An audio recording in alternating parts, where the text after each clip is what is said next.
Welcome back, everyone, to the Hearthstone Global Games. As Saul mentioned before, I'm replacing him for this cast, and Lothar sticking around for yet another one. You're just here all day. Well, I love it. Yesterday, we actually did cast with Raven for 9 hours and 18 minutes.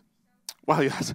I didn't time it myself, but I knew it was 5 great matches of Hearthstone. We've got another great one coming up right now. It's going to be France versus Canada. Both these countries very prolific in Hearthstone. French, very much the French players very much known for their almost enclosed scene. They have a lot of like France-based tournaments. They have a huge streaming community as well. Some of them do travel out into other events as well. You know, Unneed, Tars, players like those actually go out and play in a lot of other tournaments, like DreamHack, for example. We met up with Talk in France as well. What I wanted to say. He was actually shooting with us the commercial for the Hearthstone Global Games. And we met him at DreamHack Winter when he had actually a top 8. He also had a top 4 performance at DreamHack Valencia, which was happening in 2016. Other than that, Besma Mod is actually a guy that had qualified for 7 Magic Pro Tours. Oh, really? Oh, okay. Not too shabby at all. Whereas looking at Canada, we have Sidonia, who really blew up last year with his HCT performance. Didn't quite go all the way at BlizzCon, but definitely a player that's been growing and growing since his first appearance on the the big stage, so to speak. APX Void, it's actually a teammate of Green Sheep on his new team now. He's actually a really strong player, and it's good to see him on Team Canada because I believe he's definitely one of the best players in that region, actually. Wow. Just one of the it just kind of flies under the radar a lot, though, right? Yeah, just wanted to say is that YouTube will disagree. You know who's the best player in Canada, right? It's Crip, of course. Crip, of course. Of course. Right. We see some nice shots of we were in France not too long ago, although we weren't on the coast, so that was very nice. We were in Paris hanging out for that commercial. That was definitely a lot of fun. But yeah, we can see Hot Form as well, a very well-known player, mainly streamer now, and then Purple.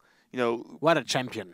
Purple has got many, many results. He comes up with some crazy decks. And also, when players like, for example, Firebat train with Purple and practice with him quite a lot, if you don't know Purple, that's all you need to know, to be honest. That speaks volumes. And I expect some great things from him, as well as he is a bit of a deck builder himself. And again, as we've mentioned, this new expansion, new rotation, and we've seen all sorts of things just in 2 days of the Hearthstone Global Games. We can see what classes and what play order these are going to be going in. It's going to be Hot Form versus Talk first. Shaman, Rogue, or Rogue and Priest for those players. Diz Demon and APX Void are the ace players as well, with Sidonia and Diz Demon in the number 4 spots that may not play. Diz Demon seems to be like the lesser known from all the 4 players in France, but he's being put as the 4th and the 5th spot, so the players believe in him. Yeah, and Diz Demon actually has just consistently qualified, I think, for every playoff and prelim from last year. His name is always there. He's a very competitive player, just hasn't had, huge breakout performances. I think he actually did pretty well at DreamHack as well, but he's just not had anything, no big first place majors or anything. But this is another great platform for him to show off his skills that we all know he has. So yeah, this is going to be a kind of great one. I think we can check out the group these countries are in as well, because we're starting to see now we're showing multiple matches from in the same group now, so you start to see who starts to, as Saul put it, rise to the top, and then who's dropping at the bottom after the first week or so of Hearthstone Global Games. So excited to get into this one, though, especially to see players alongside of Hot Form, who obviously, early on in terms of his BlizzCon performance was very, very good. Yeah, very, very close. But now, just more and more of a focused stream, and it's going to be a Rogue mirror match. First time ever in this tournament we'll actually have a Rogue mirror match. I bet they're both Quest Rogues. That would be quite hilarious. Yeah, I've got a feeling, I've not been keeping an eye on Hot Form actually in terms of what he's been playing, but I've got a feeling we might see double Quest Rogue come out.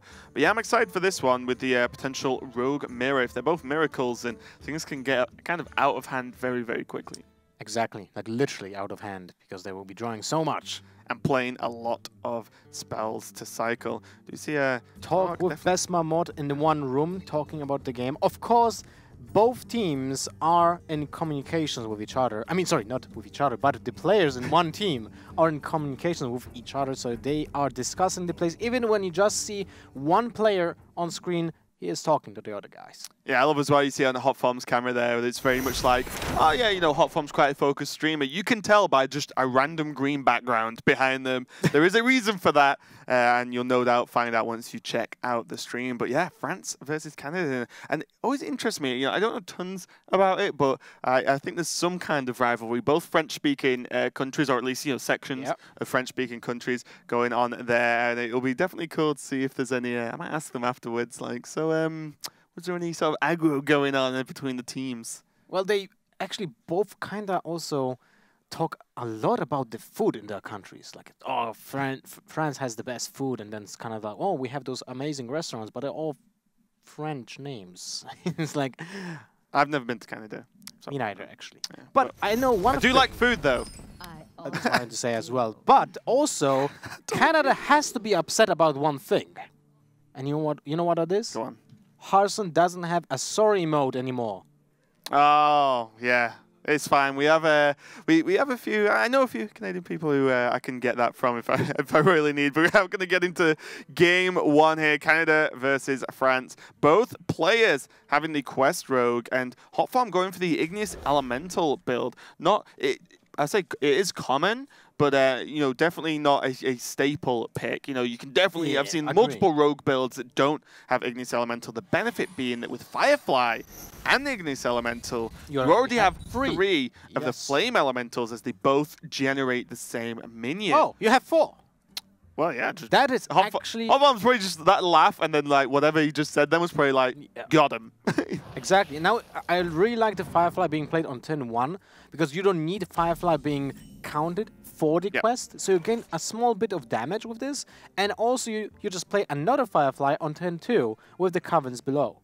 Yeah, we can see from the French side of the board that drawing patches never a good thing, and it looks like Torque is playing the more sort of standard, I'll say, which is weird to say this early, but standard Quest Rogue with the double Vanish, potentially. You can see 1 in hand, but a lot of them play 2 because Vanish is actually insane when your minions are so cheap, and normally your opponents are a lot more expensive than yours. And you can destroy them as well if suddenly he will have full hand. Yeah, if you hit a control deck, they build up a board, then you Vanish, you've probably just destroyed like 3 to 4 cards potentially. And you also like bounced 15 mana, which is not whereas you've bounced 3. Yes, so exactly. You're like, oh, this is fine. Definitely correct, especially with preparation. It's kind of insane when Vanish just costs 3 mana.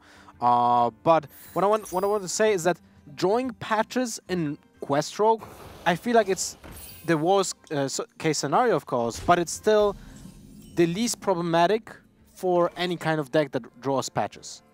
Because the deck still has value out of a 1 mana 1/1 with charge in its hand. While other decks have like, oh my god, I would rather have that, you know, anything else, even a 6 mana card right now on the opening hand than patches. Yeah, I think the benefit is that these style of rogue decks don't really rely on an aggressive opening, so drawing patches isn't the end of the world, but that could be another bounce card, could be another duplicate card. True that. And really is taking up a slot. I think it's less how good patches is to play on board versus you are almost -1 card in your opening hand compared to what you should be at most of the time. But Hotform just having this just very straightforward plan. Normally there's loads of bounces that are required.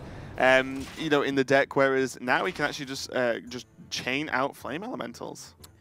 Oh, now we have it. Even Both game. teams draw Fair game. Fair game, yes. But one thing I wanted to say is that I'm really surprised that Talk, first of all, daggered up and didn't do anything with the dagger. That means that he plans not to redagger on turn 3. And he didn't play Swashbuckler, although he has 2 Shadow Steps in his hand. You can, with 2 Shadow Steps in your hand, you can get a lot of cards that actually are beneficial because you're playing against a rogue. So you can get another Shadow Step, you can get a Ferryman, like that one, out of the Swashbuckler. You can get a Backstab, you can get a Eviscerate, Fan of Knives. All those cards are actually something you could have played in your own deck. Yeah, Talk can actually complete the quest next turn now. With this, with Shadow Step, Ferryman, and then just play the Swashbuckler next turn. That's quite insane. Doesn't have a prep to be able to allow that to go off super early, but still, that is, considering the position he was in versus Hotform's opening, being able to just multi-bounce the Shadow Steps here and have the Ferryman on board is pretty nice. But Talk... He's way faster than Hotform right now. Yep, because Hotform... well, what's going to be interesting as well is the Igneous Elemental means there's no need for bounces now, right? Because there's 2 Fireflies, Igneous. The Igneous has to die. to get the minions, right? So I don't know if I like this though. He is actually at 2. Now he can replay it with a coin. Sorry for not answering your question, but I was just thinking. I'll let you off. Because if you Shadow Step first, the Swashbuckler now, you go to 3, and then you bounce it back, and you still have the coin for next turn. No, it doesn't matter. Never mind. No, I think it does, right? Because would he not be able to, if he Shadow Stepped, replayed it, then because it's 0, Ferryman, he's in the same position, and then he still has this in hand. He plays it again next turn for the last, which is still 0. And he has another card. And then he can just coin out the quest. Because next turn he'll be on 4. He finishes the quest and goes to 5, right? Unless I'm missing something. Well, he can still. At some point, he has to pay 1 mana for Swashbuckler. Anyway. Oh, yeah. Because he will bounce it back. Sorry, I'm missing something. Yeah, these quest rogues stress me out. But yeah, it is going to be almost around about the same time. Both players are going to be able to get the quest stuff here. Because as you said, it can't be next turn now for Talk, which is completely correct. And unless there's a prep. But yeah, this is going to be pretty slow from both players. I say slow, getting it out on turn 5 or 6 is slow, but it actually is. The quest roads can go pretty fast. No, you can still get a prep from the Swashbuckler here. No way, he actually did get it. I was joking. Don't ever joke again, Lothar. I think this is the 3rd time I actually say something and it happened. Caster skills, that's what that's called. So you can actually replay it, prep out caverns below, if he wants to this turn. And Venom will not really be that helpful in this matchup. When you're getting damaged with 5, because of minions, you're probably dead anyway. Yep. So the Envenom is actually unplayable here, most likely. You can even just play Patches and Glacial Shard. Whoa. Wow, this is actually kind of This is nuts, yes. This spells GG. He can freeze the Ignis Elemental so it can't die. Wow, this game got out of control very, very quickly. What looked like a very straightforward opening from Hotfarm was just not as fast as drawing double Shadow Step Ferryman. And prep from Swashbuckler. Yeah, of course. Like the prep has really opened this up. But, with Hot Form, when you say, oh, you've got all 4 cards you need, well, getting that Igneous dead is going to be the problem now. Turn 4 quest with 3 minions. Does he eviscerate his Igneous? Well, he can. I mean, you lose the game anyway if you just eviscerate your own minion. But if you don't do that, you have no way of coming back into the game. It's kind of ridiculous when you think about it. If Hot Form would have actually have a prep, he would still not be able to do it because he only has 1 flame elemental in the quest. Yep. So he needs to play the 1 he's got in hand and the 2 from the Igneous. Yes, and that's 3 mana. Yep. So you still don't have, even with the prep, the quest couldn't still not be completed. That means that 15 damage that is on board on your opponent's side is gonna almost kill you. Well, I don't even think it's that. I think it's gonna be checkmate the other way, where no matter what you do here, I believe the 5/5s will just trade into the minions. So if that the depends on the draw. Yeah, but I just mean, so if the quest is procced, Hot Farm has no minions on board, so they're not gonna. There's no minions to give buffs to. Obviously, the buff is constantly live. But then you need to be able to play the minions on board. I genuinely believe he did go for the Eviscerate. I genuinely believe that Talk will just try and mass trade. Well, let's see. Because if he will not be, if he dies, right? Yeah, if he doesn't kill his opponent, he needs to trade. That's definitely correct. Yes. So Venom might be actually good here. Just kill off one of the 1/2s. Wait, 20 damage, 21, 23 damage, if I'm counting correctly. Yep. Because Razopel Volley doesn't do any damage; it just gives you 2/1 petals. Yeah. So that's 3 damage, 4 damage. That's 19. 20, 21, 23. Yes. Yeah. So it's not going to be enough, but this will help clear up another one of the minions. So the 2 petals will actually kill 2 of them. All Talk needs to do is just secure this board once, and then he should win. That is correct. But no more Envenom. And I'm not sure if Envenom wouldn't actually be better here. No, it's still just 1 minion. Because you have 1 charge on your dagger. Yeah, it's the 1 charge on the dagger that changed a few things here. But you can kill off everything but 1. Not bad. And a lot of the time as well, these minions being 4 health, doesn't really change anything. Like, it doesn't really matter. One, we've already seen Eviscerate. Now they can't be backstabbed. So the 4 or 5 health doesn't matter, especially in the mirror when you're either doing 1 or 5 most of the time, right? So it just doesn't make any difference here. Stone Tusk Boar is a charge minion as well, but Hawthorne wasn't short of those because he had patches available anyway. So now the best he can do is kill 2 of these minions with the quest, the patches, and then the Flame Elemental on the board. Still not terrible. Although, if that patches would have been in the deck, he would have been able to play a Pirate and then charge with the patches out of the deck. Yeah, wouldn't be able to kill 3. Yeah. Well, he doesn't have the dagger, so he wouldn't be able to attack with deckhand, but at least he would build board with another minion. So there's a small difference of having the patches or not in the opening hand. Yeah, and I think the discussion Team Canada are having right now is what do we even do? And I think it's the play to just try and hang on for another turn also. And, you know, Blade of Cthulhu's going to be interesting because it's just a dead card. Pretty much, like, there are so many cards that the Swashbuckler could have got, but Blade of Cthulhu, turn 9, that is a long time. Like, that's too far away to make an impact on this game. To be honest, just going for it. I would rather get the cartoon and prep than not prep another card. The prep was insane. Sure. The prep won the game for France. Ooh, well, this is actually... Is it lethal? Should be lethal. No, wait, because Vanish is for 6, so you don't have access to 1 more mana to charge with a minion. Yeah, and the thing is as well, there's 10 damage in hand. Well, 11 in hand from Hotform. Next turn, and that's like unstoppable damage as well. So I think Torque has to trade here. But if Hotform draws 1 more charge minion, he suddenly wins. It's just the game. That's how like straightforward this game becomes once both players have Crystal Core live. It's kind of crazy here. Okay. Oh, he's gonna vanish. Okay. So now Torque has 2 charge minions. So does Hotform, but Hotform needs 1 more. As the Flame Elemental won't charge. So nice vanish there from Torque. What's this gonna be? Is it a charge minion? Ferryman. It's a Ferryman! That's gonna be game. Wow. And although Torque had an insane draw from his own Swashbuckler for the prep and the quest, it's still gonna make it, right? 4, 6, 7 mana, right? That's what I need. Yes. I was confused for a second because they didn't go for it just instantly. double check, but yeah, well, the thing is, as I said, all these players are talking with their teams, and when that happens, you go, okay, guys, is this definitely lethal? It's worth the question, worth double, worth triple checking here. And Hotform has got it. What a swingy game that was. Hotform looked like he was in a fantastic position right at the beginning because he just had the 4 minions he needs, but naturally without bounces.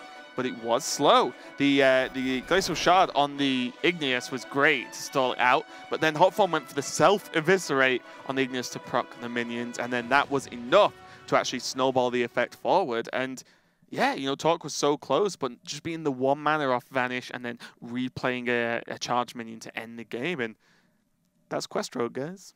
Actually, very interesting game to watch, since I was almost convinced the game is over when the prep was just played before. Yeah, that was insane. First quest that is being played puts you in a major advantage, and with that eviscerate on its own minion from Hotform, actually and managed to just give him a 1 turn faster clock because of the Glacial Shard that was played, was actually an awesome move and a very surprising game.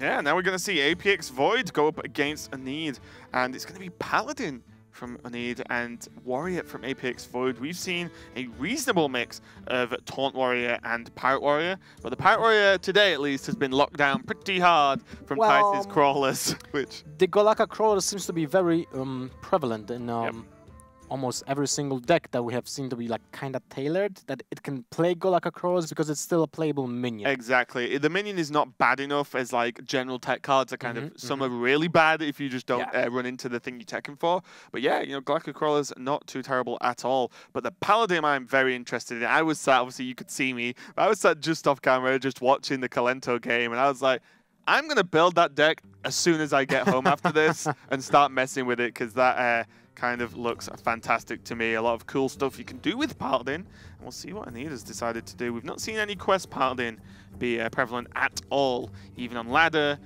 or, you know, in tournaments so far. But Apex Void is going to be on the Warrior as well, so a lot of cool things to consider here. My personal opinion about the quest Paladin is that it probably will see it maybe in the next expansion, when we'll see more buffs released as spells, because Galvadon seems nuts. Yeah, It's Galvadon like, is great. it's a game-ending minion. In like 9 out of 10 situations when you just play it, get 5 adapts, most likely will get stealth or untargetable and wind fury, whatever, 1 million attack, and then just finish up your opponent next turn. But the spells that are now being played on your minions are not really that powerful or fast enough yet. And also as well, Galvadon's one of the few quests rewards that can just be dealt with getting nothing done, right? Deadly Shot just can kill it. For example, not so much Repentance, but Repentance combined with Taunts, for example, make the Wind Fury much less impactful. Check out some extra information about the players, though. See, needs a long history across multiple DreamHacks and such, as he is one of the French players who does come out to a lot of other events there. He does play for the Gamers Origin team, quite a big French team. And once the word to know that baguette du fromage is the incorrect way to try to speak French, and you should use baguette avec du fromage instead. I don't know if I actually spoken that out. Probably correctly. Sounds better than me still, Lothar. That's fine. I've gone baguette avec du fromage. Well, it has a mage in it, well, right? There you so go. It's correct. But when it comes to APX Void, he is known as one of the fathers of Tempo Mage, and is often looked to for innovations and advice for the deck. What I can also tell about him is that he is a long-time card player. He actually started playing his first adventure with card games when he was 8 years old, and that was Yu-Gi-Oh! Oh my God. You had problems with French, I have problems with English, that's why I'm a caster. So we are going to get straight into this game. There is a need on the Paladin versus APX Void on the Pirate Warrior. So it is Pirates. We're going to see what options Unid has to defend against this. Double Doomsayer seems okay. Seems reasonable against an aggressive deck, and even when you think about it, Doomsayer is pretty decent against the Zoth Paladin. Taunt Warrior as well. Yeah. Because you can just play it, your opponent skips a turn basically, because he doesn't have anything to do. All the non-minion cards are reactive, apart from Shield Block. Every other card is a reactive card, so most likely he will just skip a turn. Then you get to develop your own board, and you might take advantage of the fact that the Taunt minions have just low attack. But in this case, the mulligan was being made without certainty of what are you facing. Yeah. So just the Doomsayer, one of the Doomsayers was being kept. So this hand now looks far worse for Unid here. Tyrion, that is a long way away for 8 mana. Cairn, a little bit closer in the form of 6, but, Cairn does nothing the turn he's played, right? The idea is to stick him in, and with the Infested Tauren, pretty sure this is a N'Zoth Paladin to be able to resurrect all those death rattles. But it's just, the Infested Tauren is nice, but to be honest, 2 attack, 3 health, very easy to deal with Pirate Warrior by the time Infested Tauren comes out. The problem with the Tauren is, as you said, the low amount of HP. It just dies to Fiery War Axe, and the damage goes through.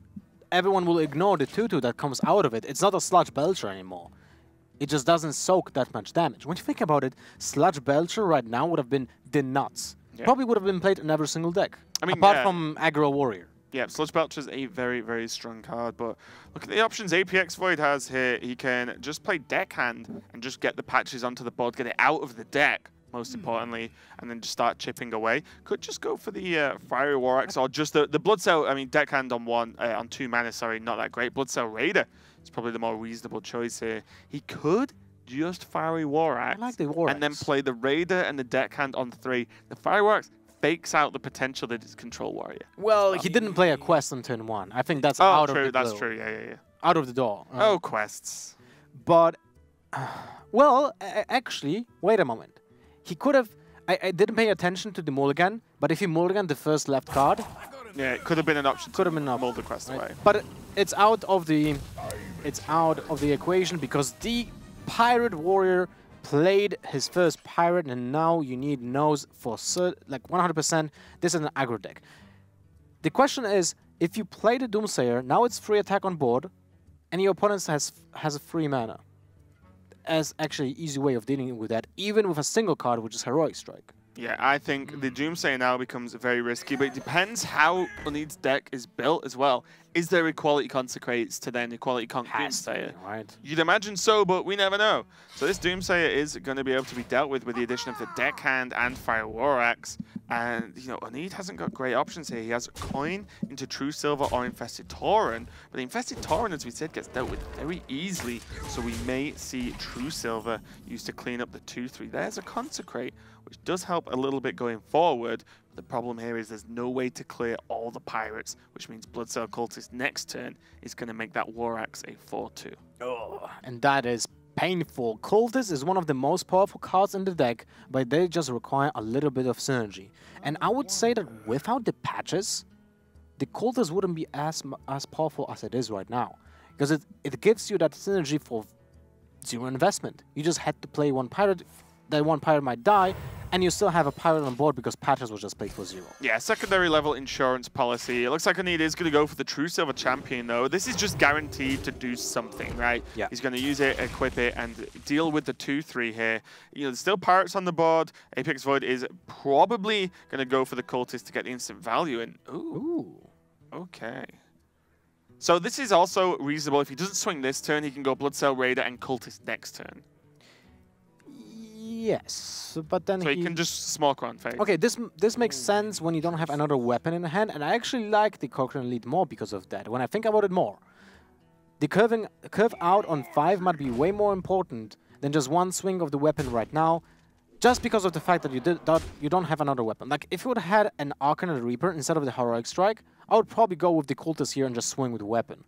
But here, you are just way more efficient with the damage because of that fact. Still, the Cultist just dies to True Silver Champion. Yep. So it doesn't really buy that much damage. In this case, you would have to be pushed to swing the True Silver Champion into the Cochrane Elite, and that deals 6 damage, and not just 1. Because of the Cultist would just, you know, deal 1 effectively. Yep. So Onid's got a few options here. I imagine he's just going to clear up the Cochrane Elite and go for the Infested Tauren. The Tauren does kind of battle for the board a little bit, even though you can see the weapon would trade straight into the first half, the 2-2 clear up one of the minions afterwards as well. Anything else just feels too slow. Consecration does not do enough. Acolyte, you're just asking to get punched in the face again. And Dirty Rat could be very risky with no real follow-up other than hero power behind that. Still doesn't look great for Unid and French team. He is edging closer to that Tyrion, though. Just slowly but surely, but a little bit closer. Still Captain oh! Greenskin. I mean, that's also a good card. Captain Greenskin. But still, you go for the multiple minions because it's 1 turn away from Consecration with equality. So cards like Cultist or Bloodsail Raider are outside of that range. Also, as well, this is just the harder combo to get off. Yes. Like, Captain Greenskin just does the buff like this, the upgrade style buff on its own. It just does it. You know, you play the card, get the buff. Whereas this, you know, you want to chuck it on while you can, where you can get the most value. As you said, it does dodge the equality Consecrate as well. But it will most likely require a trade with the Deckhand this turn, just to play around the Consecration. Yeah, the Deckhand's done the work, right? You kill the 2-2 as well. You hit with the weapon, use the Deckhand to clean up the ooze or the slime, and then you have what, like 9, 10, 14 power represented. With the Heroic Strike? Yeah, without minions or anything else in hand, just 14 damage straight up. Let's see what will happen if the Deckhand trades or not. Patches will deal the 1 damage to the face 100%. Now it's all about the Deckhand. It goes face, so he will lose the Raider to the Consecration if it happens.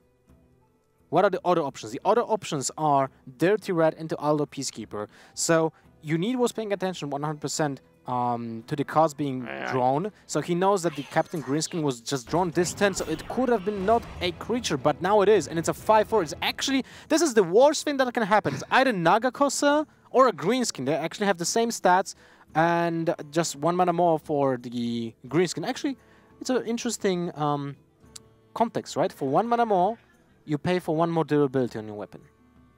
And a guaranteed durability, because Naga requires a... Oh, no, no, it just requires weapons. It, right? Yeah, it's exactly so you're right, the same, you're right. but it gives one more mana for the durability and the extra swing. But anyway, without our Peacekeeper drawn, this play looks way, way better than just the trade Consecrate. Because now you can just deal with it over a couple of turns. Dirty Rat is a pain to deal with. And any minions that actually attack Dirty Rat, other than the small ones, of course, actually soften them up for Consecrate next turn to clear the board anyway.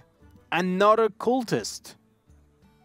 So the Fury War Axe was played on turn 3. It's turn 6, and it still will have charges. Yep. And the Cultist means he can swing and then use the Raider to kill off the Dirty Rat as well. Very clean.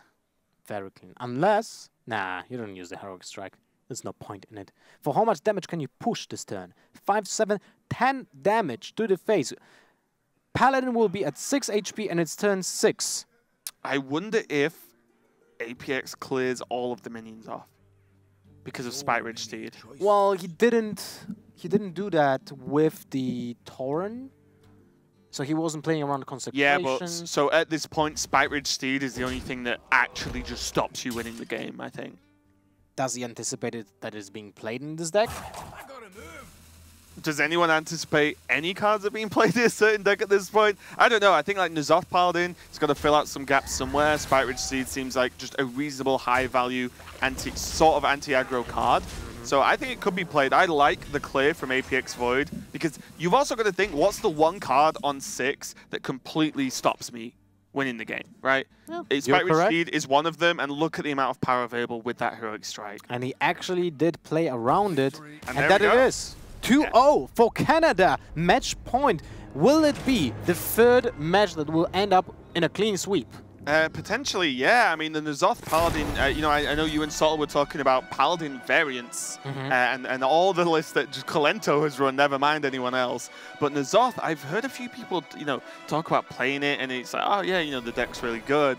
But I don't really understand how the game looks today, how you can almost reliably get to N'Zoth. A lot of the time, I think that the fear factor of how many aggressive decks there are, that is N'Zoth just too slow because you don't have, you know, the warrior just play a million taunts style and the armor gain and the super hard removal like execute as well. You don't have those options. It's mainly equality, and we saw Aldor Peacekeeper there to reduce it down. Right? Yeah.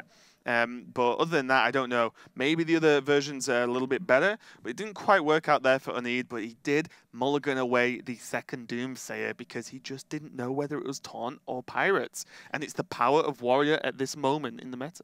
So do you think it was a mistake to just mulligan away the second Doomsayer, since it's not even that bad against the Taunt Warrior, and the time doesn't really matter while developing against Taunt Warrior as well? I think my worry would be if you see 2 Doomsayers plus whatever else he had in the mulligan and you don't know what the Warrior is, I would feel that mulliganing away the Doomsayer is more of a worst case scenario if it's Pirates than it would be if it's Control, right? So I'd be like, well, like you said, it's not horrible versus Control, but it's horrible if you have one less Doomsayer than you could have had versus Pirates. Yeah. So I would probably have kept it. But that doesn't matter, as we're going to move on to the next game. It's going to be Purple versus Best Mammoth, and it's Druid from Purple versus Warrior from Best here, playing for France. So I'm gonna go on a limb here and say that France will be playing a Quest Warrior. They always kind of like try to play the more funky decks. So historically speaking, the French scene always had a more... He basically knowledge of the French scene on Tars. Because, you know, that guy played Summoning Stone at DreamHack, so that's pretty reasonable. But we did just see N'Zoth Paladin, but it does depend how the team decided to build the whole lineup, how they built the pairs of decks as well. Because it might be that, you know, Pirate Warrior they just feel is better, because maybe they're running more control decks in the rest of the lineups here. All right, some facts about Purple and Best Mammoth. Purple has won 2 major events. 2015 America's Championships and DreamHack Winter 2015. That was already 2 years ago. Yep. I feel like me and TJ are in sync with some of these information. Like Purple again mentioned that his Firebat is one of his practice partners, along with many other top tier players. And Best Mama is actually on a team with Pavel, and now on the French team with Talk, and his outside of Global Games Hearthstone team as well. So that's kind of cool. I know he's a big name in the French scene as well. So we'll see how this one goes as Druid versus Warrior. Did you see Best Mammoth talked about cheese and wine in France? I told you, everyone in France is kind of crazy about food and stuff. I've been to France a few times, and I'm crazy about their food too. It is kind of great. Seems good. Anyone who talks about foods and appreciates it is good in my book. You got something nice to eat last night, didn't you? What did we pick the food? Oh yeah, right. I picked. Everyone actually, me, Sotel, and Raven had exactly the same dish. And Subtle was just thumbing up. It was good, guys. It was good. There's actually good places around here. And hello, Purple.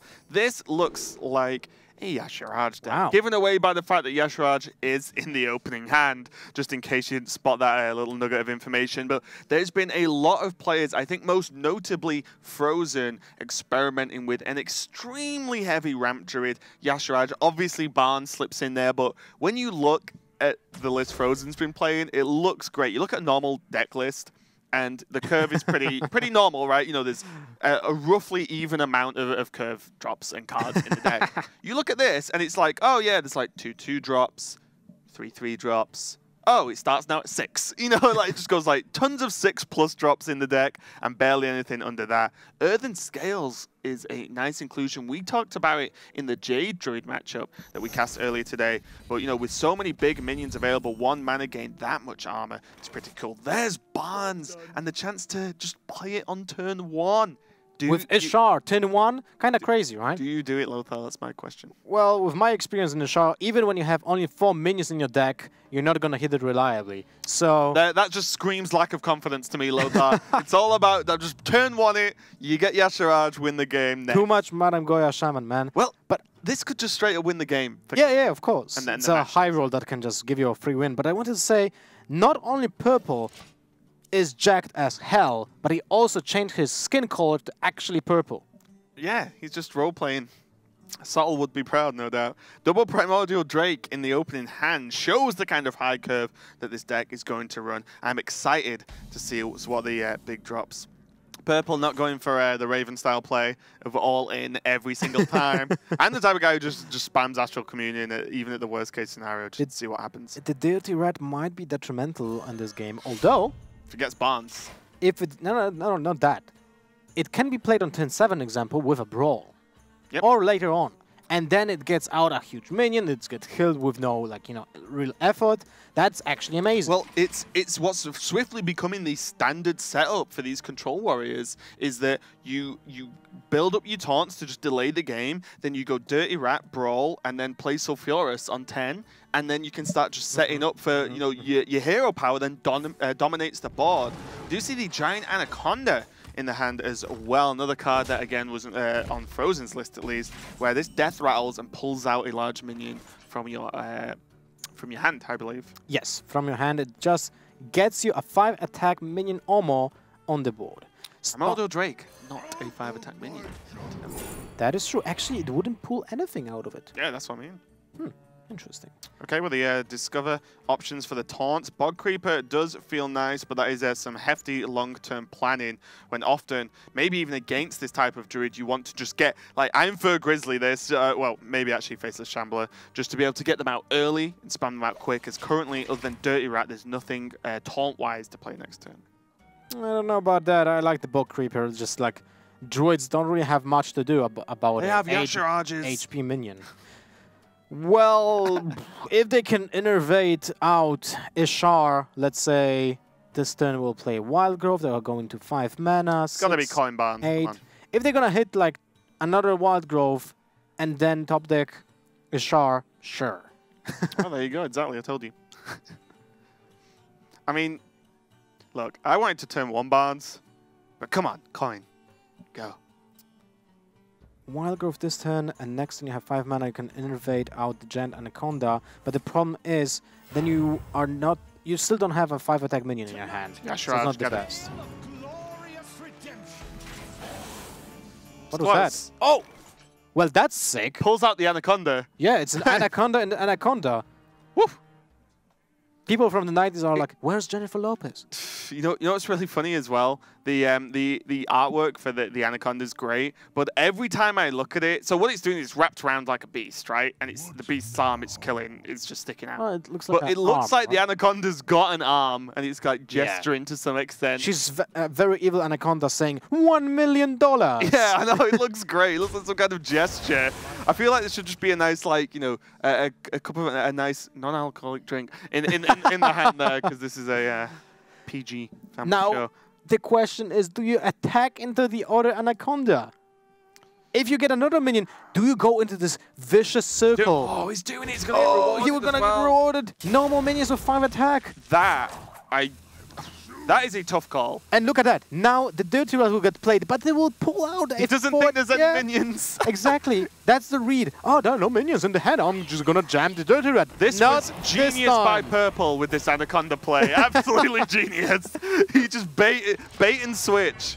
100% debated there for Best Marmot as the Volcanic Drake does come out. So what could have been a amazing sort of tempo gain to a certain extent for Best is sort of switch back on himself after going for that Dirty Rat, but the read said there was no minions, or no big minions at least. Could have been anything apart from something that has fire. Could have been anything but a big minion. Suddenly a 4/8 appears for 0 mana. That's a good ramp, I would say. It's like 4 innervates. Yeah, He could go a little bit wider with Mire Keeper now, and this will put him in a position to innovate out another Primordial Drake next turn as well, which could help out, but also Purple needs to be very, very conscious of the brawl, right? You don't want to go so heavy on the board that one brawl will wipe you out, especially when only one of your minions is big at this point. You know, the other 2 minions that could survive a 3/3s, that's not going to cut it versus Control Warrior. Definitely correct. And if you would like to kind of overextend into a brawl, but not really, he has to get the second Anaconda and another minion in his hand. Yeah. Death Rattle's often the way to make that brawl a little bit less brutal for you if you end up losing them. Ali Armsmith gonna hit the board. Doesn't look as intimidating on 5 as normal when there's a Volcanic Drake chilling. Oh my god. Imagine if that would have been in the hand and the Anaconda just died. Suddenly a Deathwing appears with no drawback, just a 12/12 chilling on the board on turn 5. It just would have been great with Barnes, 1/1 Anaconda. Okay, let's kill the Anaconda. Into another Anaconda. Okay, let's kill that Anaconda. Oh, Deathwing! Well, already though, to be honest, you can see how this deck can kind of just get out of control, right? You know, the minions are so big and there's a couple of chances to get them out. Even Innovate Anaconda on 5 could really start to snowball the deck. Definitely correct. Now there's a way for the Best Marmot to clear the board and play Bog Creeper next turn. The Sleep with the Fishes alongside Acolyte of Pain and Whirlwind actually draws you 2 cards as well. But then you destroy, of course, the Acolyte of Pain. But it's still okay, right? I mean, I'd be okay with that. Yeah, who cares, right? Yeah. Acolyte isn't exactly going to get some good trades against this deck. You want to get the draw out of it anyway, so it can die. And also, let's be honest, probably the strongest Sleep with the Fishes you're going to get.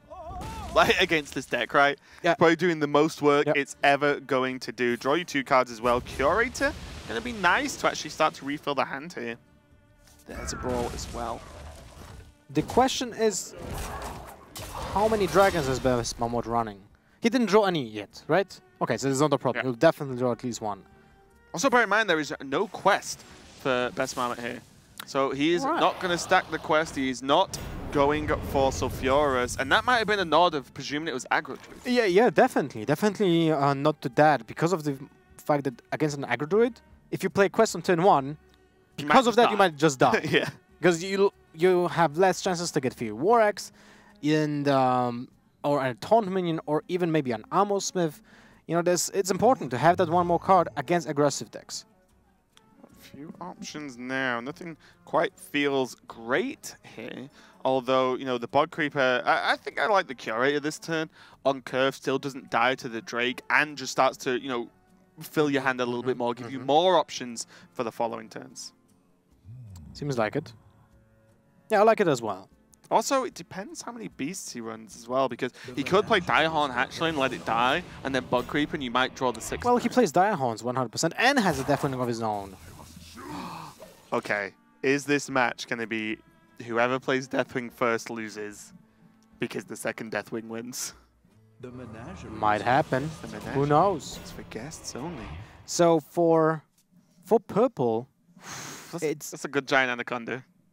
For Purple, it's actually important to pay attention to the dragon that was being drawn from the Curator, because if there will be at any point of the game a good situation to play Primordial Drake and they will not get played, that means that's a Deathwing. Yeah, more likely. It's definitely not as your Drake. So I'll tell you that for now. Yeah, unless someone is cheating and just pulled it out of his sleeve. Yeah, no, these Deathwings are going to be very, very impactful. And now there's also a strange decision here in the next couple of turns for Purple, is that maybe he wants the Deathwing effect, all of his top decks are actually should be on average pretty strong, I right? agree. Because his curve is so high, and he might need it to clear a bigger board from Best Marmot here. So it's very tricky because if he plays the Anaconda, Deathwing is the only minion that gets pulled because Ysera is only 4 attack. Yeah, and then it gets overextended. It could just be pulled Whirlwind, like Whirlwind Execute, and you're like, oh no. Exactly. Wow, this is very, very tricky, this matchup.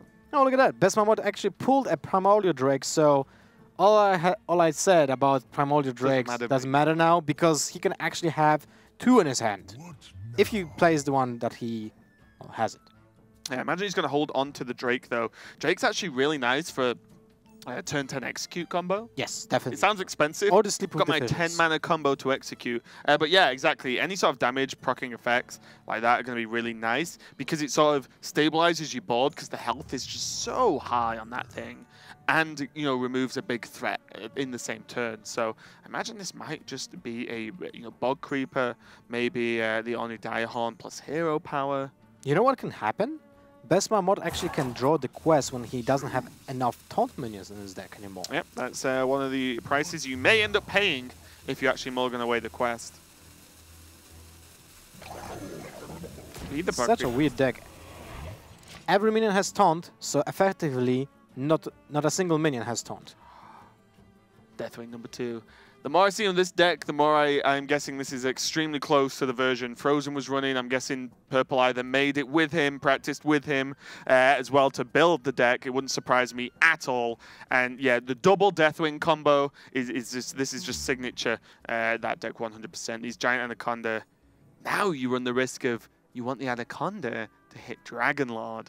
Then when that is killed, you get Deathwing number 2 and Ysera. This gets very, very tricky. These Anacondas, I remember looking at these cards as well, when, you know, like when the set was announced. And I was like, Anaconda, okay, it doesn't look amazing, but the effect is powerful. Yes, when we've previously seen heavy, like Yesharaj Druids, right, before, like the effect could be potentially very, very powerful. We're going to see Ysera. I like it. Down from Purple now. Let's just keep it steady. You know, just drop a big dude on the board, or a big dudette maybe, and start generating more value. Cards like Dream as well are going to be really nice to gain some extra damage to just sap away the taunts. Yeah, I wanted to say that like 5 minutes ago, but it didn't stop talking, so I just was, you know, listening. Anyway, now we have Primordial Drake. It seems like a good turn to play it, although you can't really deal with the Ysera now. So is it the turn to brawl? It seems like it is.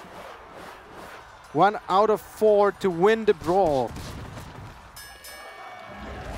Almost. And left the best target for Primordial Drake. I wanted to say that, but you wouldn't stop talking. I actually give you a lot of time to speak. No, I was giving you time to speak. Okay, the Bloodtooth Brave coming down now is going to challenge the Curator, as now we've deemed we are both allowed to speak. And Wrath is going to be pretty nice, actually, for Purple to be able to clear this minion up. Yeah, definitely correct. Is he even playing any kind of spell damage creatures here? Not really, right? Azure Drakes are not in the unless there's randomly a Malagos. Might be the case, right? And we've seen no spells, though. Well, we have seen Swipe, and that's Wrath. You'd rock right? Moonfire if you were putting Malagos in a deck. Nah, not really. I feel like it's okay. Like, if you suddenly get Malagos and, you know, out of the Deathwing. This is going to be good. Sorry. If Beast Bahamut just says, okay, I'm countering this with Deathwing. It's just like, we get full Deathwing on Deathwing action. It's like Godzilla versus Mecha Godzilla. Yeah, it's really weird. It's like, what Gojira, sorry. What do you do? A couple of options here for Best Marmot is he can play Stonehill Defender, the Direhorn as well, and just create like you know, roadblocks for Deathwing to keep trading into, because he kind of needs the execute for whatever Dragonlord, Deathwing Dragonlord is going to pull out onto the board, if anything. Or you take the risk that there's no dragons available.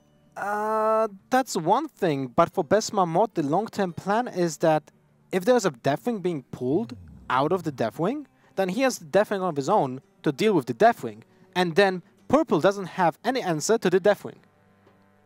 He might play Naturalize. I use 6 times Deathwing in one sentence and you didn't even react. I'm used to it. I'm used to it. It's fine. Right. There's a lot of Deathwing going on. Massive. I love this animation. I know we talk about it every single time, but it's just so cute. Okay, so Bestmama is going to go with the speed bump tactic, at least for now, to open. Is he a car?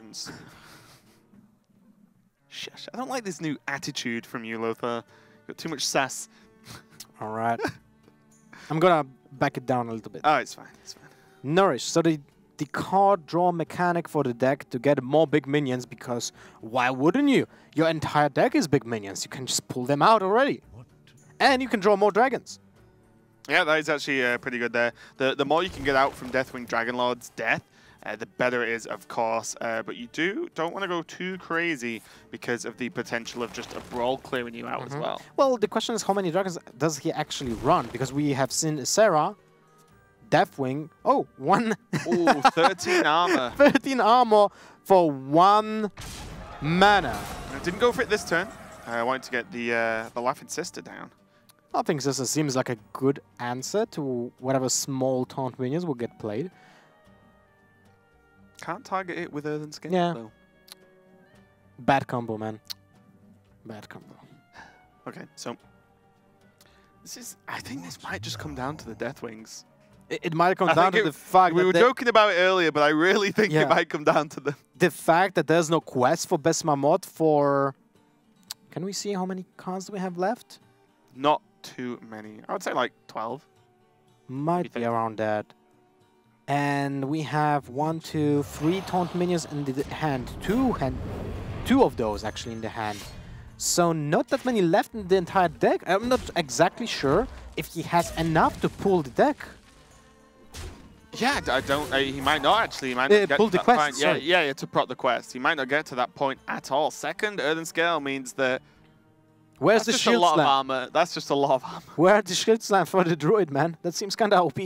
Yeah. Do you ever just can and play them both now? Just to get that kind of on the Deathwing. I mean, to get that kind of value. The amount of health, I don't think like it matters that much. Because you know there's no quest. Fatigue games, man. Fatigue games. I like this. Like, how often are you going to gain this much armor and this much value from 2 mana? And what it means is you positively trade into the Drake. Yeah, that's true. That's true. So you're not dead with the Drake, and you've just gained 27 armor. Kind of crazy. Now Best Mammoth, without the Warrior quest and the Ragnaros Die Insect hero power, has to effectively kill purple twice in terms of damage. Hey, they played enough of Contra Warrior Mirrors to know how to do that. And now Ken makes the trades kind of awkward because, oh, okay, it's going to go for Sleep with the Fishes, going to see the Deathwing get played, and not going to be able to play Deathwing himself this turn, but he does have Lord of the Arena or the Diehorn Hatchling here. Clears up the Deathwing with the Execute, of course. I forgot he had can't develop anything on the board. It's fine, he's got Fire Plume's heart. Yes! Let's go. Fire Plume on turn 16. And he has still 2 taunt minions in his hand. The question is, how many does he have in his deck? He has... And he has only 15 HP. One's going to be shuffled from the Hatchling. Yes, all right. So let's we know 3. That's 3, at least. So what do you favor here? The Shah or this Anaconda? I think a Shah. You slam a Shah, right? I think Anaconda. It's enough pressure, right? Anaconda's enough pressure, and if it gets killed, Yasharaj hits the board and then wins the game. But Anaconda doesn't deal with most of the taunt minions on its own, right? You have Swipe but you have Swipe of Yeah, that's what I mean. Yeah. Okay. Drop Anaconda because that is easily enough pressure to finish out this game.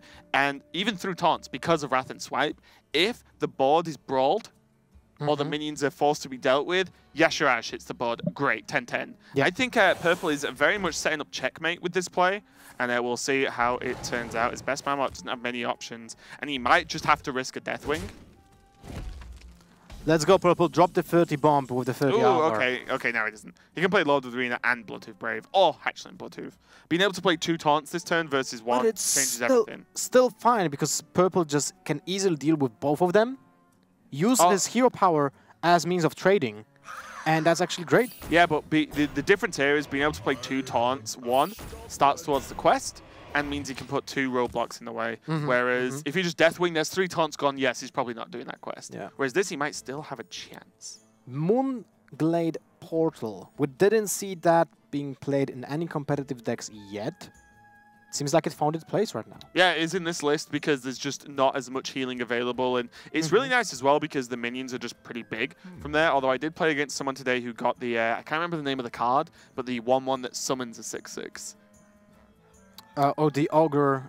Yeah, the Goblin guy that summons him. He got like a 1/1 from it, and I was like, all right. Feels good. So the Wrath is going to be used to help clear this up. Oh my god, a Black Knight. Well, that's a tech card that we are starting to see more and more often, especially in just aggressive decks that just curve out on Black Knight. Yeah, they just want to be able to kill mainly Ali Armorsmith, I think, actually, because that's the one that causes a lot of problems with the high health and the armor gain. Well, you know, any taunt minion that just dies for 0 effort seems like a good choice, right? But yeah, definitely Ali Armorsmith is like the top-end target. Yes. And now look at that. Enough of pressure to actually kill the warrior next turn, and it might be the case that Best Mahmoud will have to pull the trigger, play the Deathwing. I expect nothing less from Purple, to be honest. I expect nothing less. This has to be a Deathwing, and then he is going to be upset when Yasharaj... Well, no, he's just dead then.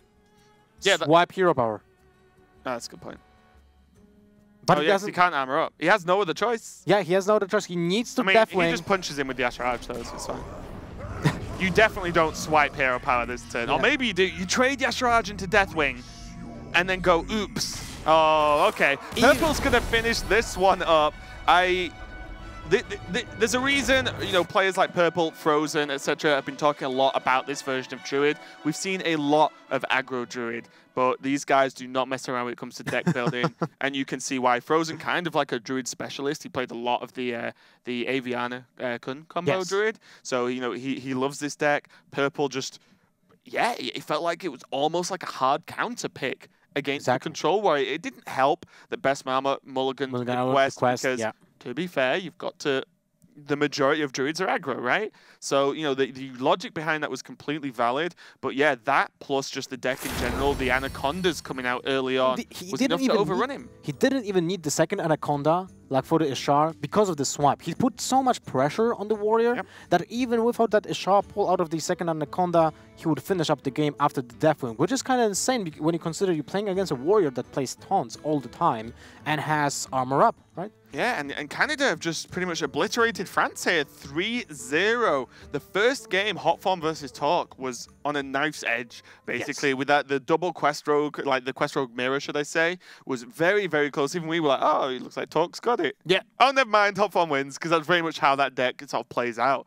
But the other games after that, Canada looked very, very confident. We didn't even see Cydonia play. And Cydonia's, in terms of competitive pedigree, is one of the highest there in the Canadian team. So 1-0 for Canada and France at the bottom of that group. Let's say about that, about Cydonia, because he didn't have to play, but he is known for actually sweeping an entire team by its own, like he did against China when he actually penta-killed an entire team. Yeah, and something we've pointed out as well when you look at this group as one of the groups of death is, you know, Canada versus France. There's still Belgium, Denmark, Kazakhstan, Malaysia, all great Hearthstone countries. So any losses in this group, there is no, oh, okay, this was my hardest team to go against, we'll win the others. Because no, they're not that much easier, if easier at all. It's a tough group. That is an insane group. Losing at any point, it could be detrimental for these teams trying to qualify out. It's absolutely insane.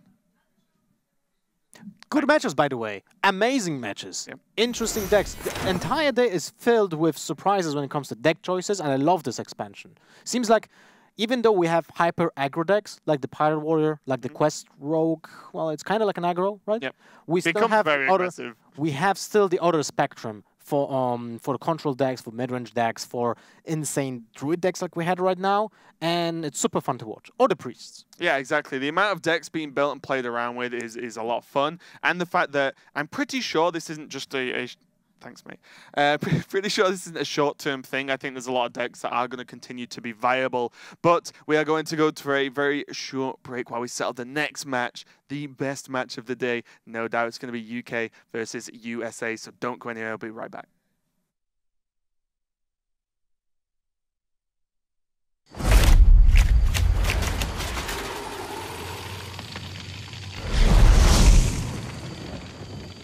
We're almost there. Quiet down, everyone. This is not like any of our previous expeditions. This will be far more ambitious. We're stepping into a land of primordial wonder. Infused with astonishing elemental energies. The plant life here holds very unusual properties. So don't touch anything. And while you may be excited to see the local fauna, you might want to make sure they don't see you. Because their powers of adaptation are devastating.